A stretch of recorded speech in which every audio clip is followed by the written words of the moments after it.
கிருபையினாலே ஆண்டவருடைய பெயராலே நமக்கு உதவி உண்டு. அவரை விண்ணையும் மண்ணையும் படைத்தவர். ஆண்டவர் உங்களோடு இருப்பாராக. உம் ஆன்மாவோடு இருப்பாராக. மன்றாடுவோமாக.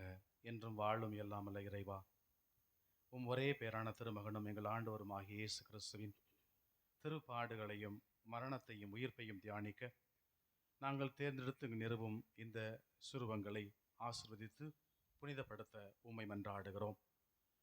இந்த சுருவங்களின் முன் உம்மை பக்தியுடன் வழிபடும் மக்கள் அனைவரும் இவ்வாழ்வில் உம் அருளை தொடர்ந்து பெற்று மறுவாழ்வில் முடிவில்லா மகிமை அடைய செய்தருளும். எங்கள் ஆண்டவராகிய கிறிஸ்து வழியாக உம்மை மன்றாடுகின்றோம். ஆமென்.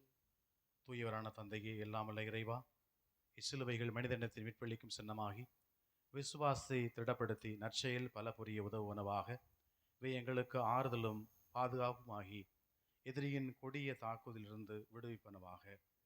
இச்சிலுவைகள் தந்தை மகன் தூய ஆவியின் பெயரால் தூயன ஆவதாக. இதனால் ஆண்டவரை நினைவு கூர்ந்து சிலுவைகளின் முன்பாக செபிப்போர் உடலிலும் உள்ளத்திலும் நலம் பெறுவார்களாக. எங்கள் ஆண்டவராகிய கிறிஸ்து வழியாக உம்மை மன்றாடுகின்றோம். ஆமென். இறைவா, சிலுவை வழியாகத்தான் முடிவில்லா மகிமையை அடையலாம் எனவும் திருமகனின் தூய பாடுகளால் எங்களுக்கு கற்றுத்தந்தீர். பக்தி பற்றுதலுடன் அவரோடு ஒன்றித்து செல்லும் நாங்கள் அவருடைய வெற்றியிலும் பங்கு பெறுவோமாக. உம்மோடு என்றென்று வாழ்ந்து ஆட்சி செய்கின்ற அவர் வழியாக உம்மை மன்றாடுகின்றோம். ஆமென். தந்தை மகன் தூய ஆவியார் இந்த படத்தையும் சிலுவையும் ஆசீர்வதிப்பாராக.